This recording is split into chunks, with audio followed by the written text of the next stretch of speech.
欢迎大家来到老爸的时光，把美食带进你的厨房。今天啊，教大家做一道就是最近我们这边比较火的一道街头小吃——红豆奶提酥。很多的店都得排队买。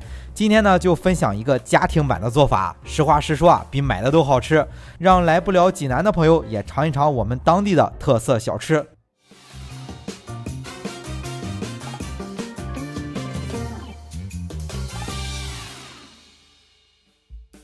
首先来和面啊，是500克的中筋面粉中加入5克酵母粉，50克的白砂糖，30克的奶粉，先简单搅拌一下。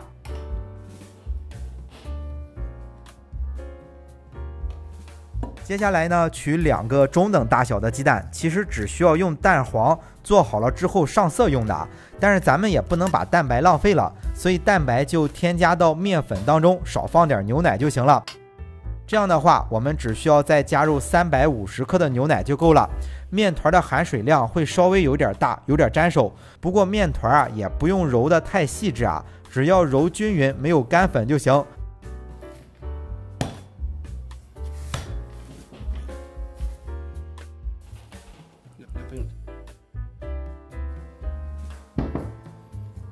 面团揉好了，就放回到面盆中，盖起来醒发了啊。趁着这个时间呢，咱们就可以准备一点蜜红豆、葡萄干、干面粉和少许的黄油，都适量就行。等面团是醒发到2倍大，就开始来制作了。由于面团的湿度稍微有点大，案板上和面团上都撒点面粉防粘。取出来之后啊，先摊成一张面饼。那做这种糕点啊，正常的做法是需要开酥的啊。不过咱们手工做的话会有点麻烦，而且还需要一定的经验啊。为了让大家更方便的在家里做出来，所以老爷子想了一个更简单的办法，就是摊成一个这样的面饼之后啊，直接把刚才准备的黄油稍微一加热啊，液化之后刷在上面，刷的稍微厚一点，这样做出来的口感和开酥的是一样的啊。操作起来还更简单，非常适合啊咱们在家里小量的来做。刷上黄油之后呢，还要薄薄的撒上一层面粉，就是咱们最普通的面粉就行。面粉可以防止烤的时候啊黄油渗出来。撒上面粉之后啊，就先叠一个3折，然后把面皮再擀开啊，这样操作起来就更简单了啊，只需要注意多撒点面粉防粘就行了。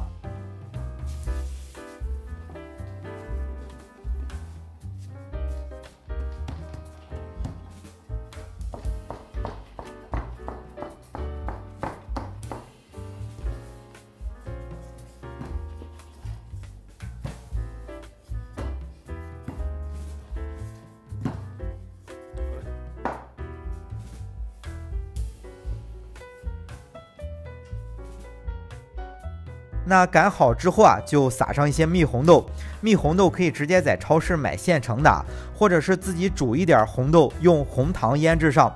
红豆可以多放一点，那葡萄干就不要放太多了，放太多啊，后面切的时候不好切，而且抢红豆的口感。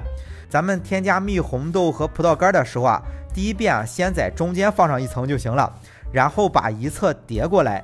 简单压一压之后啊，再放上一层蜜红豆和葡萄干，然后再把另外一侧叠过来，这样操作起来更简单。最后呢，把面皮擀到有1指厚，然后每隔2指宽，切成小块就行了。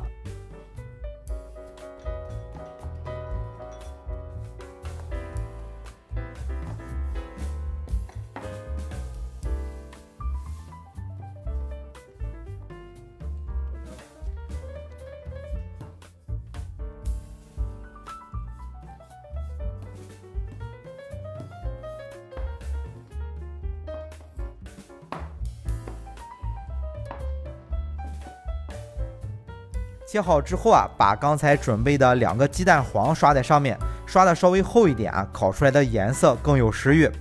最后啊，撒上一点白芝麻放入烤盘，但是不着急烤，这里面放了酵母的，让面团再稍微醒发上10分钟，但是也不能醒发的太长时间啊，10分钟就够了。这样烤出来啊，外面是酥酥的，里面是软的。那烤箱啊，记得提前把温度预热好。以8升的烤箱为例，是上下都预热到170度，放在烤箱的中层烤12分钟左右。较小的烤箱实际温度会更高，建议烤箱每小时升温度降低5度。我们就看着烤上10多分钟，烤到像视频里这样焦黄，取出来就行了。那到这里呢，这道非常好吃的红豆奶提酥就做好了，凉着吃热着吃都非常好吃。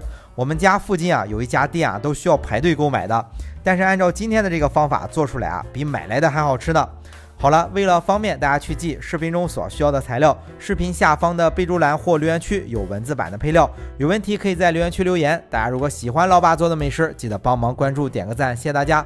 那今天的这期美食到这里也就结束了也祝大家生活愉快。